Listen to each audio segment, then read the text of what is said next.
Well, I mean, I came to NEA because I was helping some entrepreneurs raise money. I was in late 1995, and first we went to the East Coast, and the East Coast guys, led by Peter Barris, said, well, why don't you take this company to the West Coast? So we came out here to Menlo Park the next week, and a week after that they called me and they said, you know, we're not really interested in investing in that company, but would you like to work here? And so that's how I met Dick, almost 20 years ago. Well, I think it starts with what attracted me to NEA in the first place, which is a really different culture than I perceived was available at other firms. I'd met, you know, a number of venture firms over the years, and Dick just sets a different tone and a different culture together with the other founders that I found was much more inviting, much more respectful to entrepreneurs, and he just has a super graceful way of conducting himself in the world, which I really admire.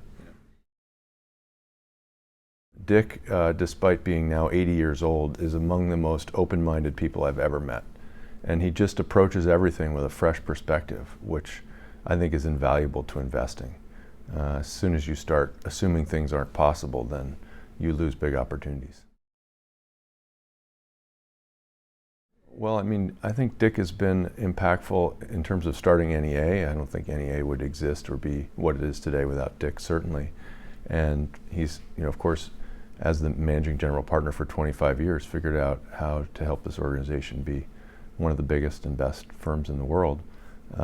So that's alone, I think, a pretty tremendous contribution. I think if we did the tally, we will collectively have invested in companies that have generated, you know, millions of jobs, transformed industries, and, you know, life-saving drugs, all kinds of amazing impact from that perspective. But I think, you know, Dick has also behaved in a way and set a tone that is pretty unique and wonderful, and I think a lot of people you know, really admire him for that and don't think of him in the same zip code as most other venture capitalists. Well, he's a great mentor because he never tells you what to do. He gives you plenty of rope, and then he sort of checks in, I think my first 5 or 6 years, he called me every single day. Just didn't matter where I was in the world, just to see what I was doing, and he has just the nicest, gentlest approach to it, so you never feel like he's looking over your shoulder. And he was always there. You know, he open door all the time. You always walk into his office, super approachable, always there to talk about things when you need somebody to bounce ideas around. He's one of my personal heroes. He's just one of the greatest human beings I've ever known. Dick, congratulations for being inducted into the Global Silicon Valley Hall of Fame. I can't think of anybody more deserving than you.